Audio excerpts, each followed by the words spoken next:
Look, if these sources are correct, I called this about a year ago. I did not believe that he was going to be the nominee because they needed a reset on their messaging. And the big thing that scares the heck out of these Democrats in Congress, these governors, all these down ballot Democrats, is not necessarily Joe Biden.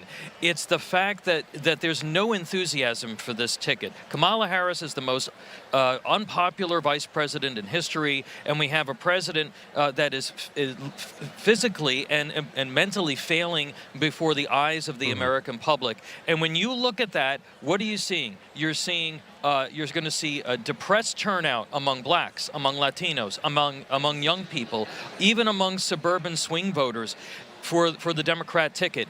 And 2020, it was so close in these swing states. Even if that turnout is even just a few points lower, it's going to be a bloodbath for the Democrats, and they're going to lose both houses of Congress and the presidency. So I believe that there has been a lot of anxiety about this ticket going forward. I think that they probably tried to get him out or convince him to get out months and months ago. He's dug in his heels, and now they're going to have to try and solve this problem.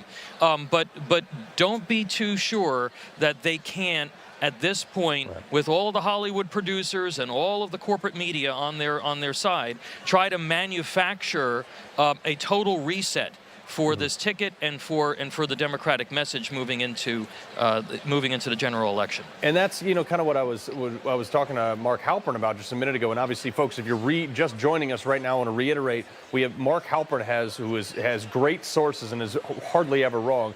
Has just made the breaking news here that Joe Biden will drop out as soon as this weekend. You can see it down there on the banner below you.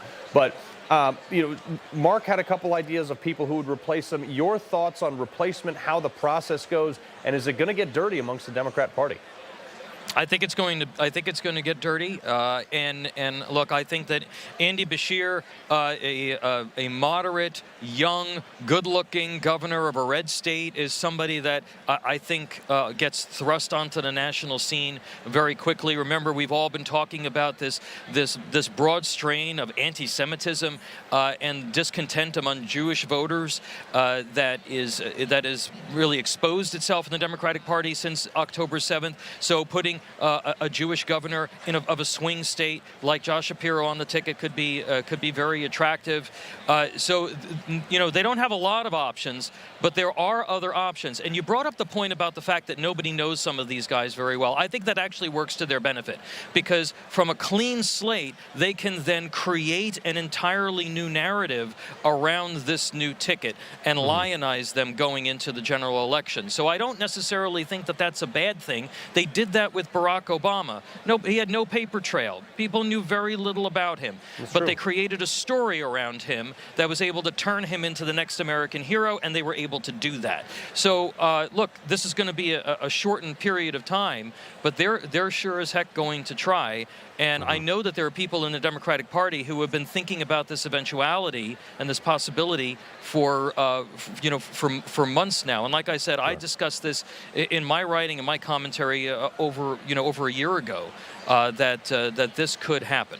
Yeah, and Tom, we're going to be bringing Greta in just a sec to talk about this. But the crazy thing to me, you have extensive career with political consultants. And so we have, obviously there's a huge amount of discussions on how they proceed from here with money and stuff like this. You've been involved in a litany of campaigns on this one. But seriously, how in the world are they going to get name recognition for a Beshear or a Shapiro that's going to compete? I mean, they're realistically only going to have 3 months to do this.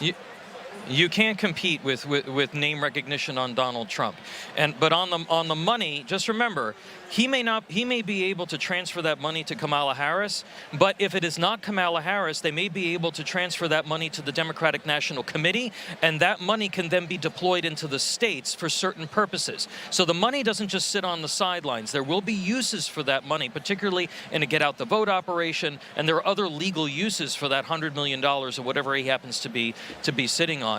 And like I say, I think that giving them the ability to create a narrative from scratch, the corporate media, is going to help them